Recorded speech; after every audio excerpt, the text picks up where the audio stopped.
DNA उरेसी है। आपने कभी सर्वेश पांडे के द्वारा यह कहते सुने कि दलित जो हैं दक्षिण अफ्रीका से आए हैं या अफ्रीका के निवासी? हमने तो कभी नहीं कहा। हमने तो कभी किसी दलित को गाली भी नहीं दिया। तो बिल्कुल मैं भड़काऊ भाषण नहीं देता हूँ, कभी नहीं भाषण देता हूँ। नहीं, मैंने देखा है वो पॉपुलर बहुत ज्यादा होते हैं जो है तो 1 करोड़ इकट्ठा करना बहुत बड़ी बात नहीं है। देखिए, संकल्प का कोई विकल्प नहीं होता है और संकल्प प्रयास करें और उनका कोई उद्देश्य नहीं है। उनसे हमारा दूर दूर तक कोई लेना देना नहीं है। मैं आपको बता दूं, सवर्णों की जो लड़ाई है, सवर्णों का बड़ा उत्पीड़न हो रहा है, दलितों का बड़ा शोषण हो रहा है।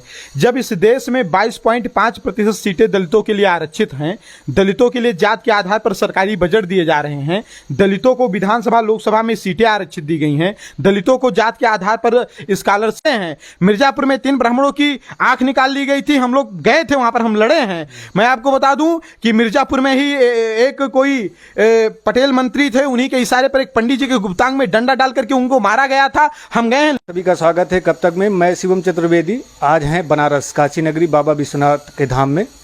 तो बता दें, आज हम उनसे मुखातिब होने जा रहे हैं जिनको देश प्रदेश सब जानता है, छोटा सा बच्चा लेकर बड़े बुजुर्ग तक। हमारे साथ हैं विप्र शिरोमणि माने जाने वाले नौजवान सर्वेश पांडे जी। आज उनसे जानेंगे कि क्या उनकी रणनीति है, अपने संगठन को लेकर कैसी तैयारी है, वो काशी में बनारस में क्यों आए हुए हैं। तो चलिए उनसे बात करते हैं कि उनकी रणनीति आगे की क्या है। धन्यवाद। मेरा नाम सर्वेश पांडे है और मैं सवर्ण आर्मी, जो कि सवर्ण समाज का संगठन है, उसका मैं राष्ट्रीय अध्यक्ष और संस्थापक हूं। आज काशी बनारस में जो है सवर्ण आर्मी काशी प्रांत की बैठक थी। इसी बैठक के उद्देश्य से यहाँ पर आए थे और बैठक में विभिन्न जिलों से लोग आए थे, उनकी नियुक्तियां की गई हैं और उनके जिलों में संगठन को विस्तार को लेकर इसी विषय पर चर्चा करनी थी। इसी उद्देश्य से आज बैठक थी, इसीलिए हम यहाँ पर आए हैं।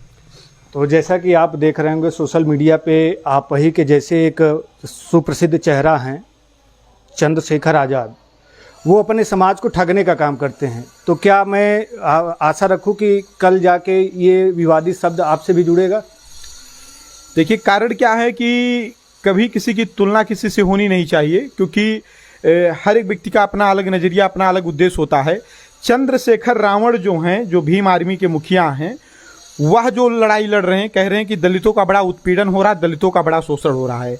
जब इस देश में 22.5% सीटें दलितों के लिए आरक्षित हैं, दलितों के लिए जात के आधार पर सरकारी बजट दिए जा रहे हैं, दलितों को विधानसभा लोकसभा में सीटें आरक्षित दी गई हैं, दलितों को जात के आधार पर स्कॉलरशिप दिया जा रहा है, यहाँ तक पंचायत के चुनाव में भी आरक्षण दिया जा रहा है, फिर कैसे दलितों का शोषण हो रहा है? उनका कोई लड़ाई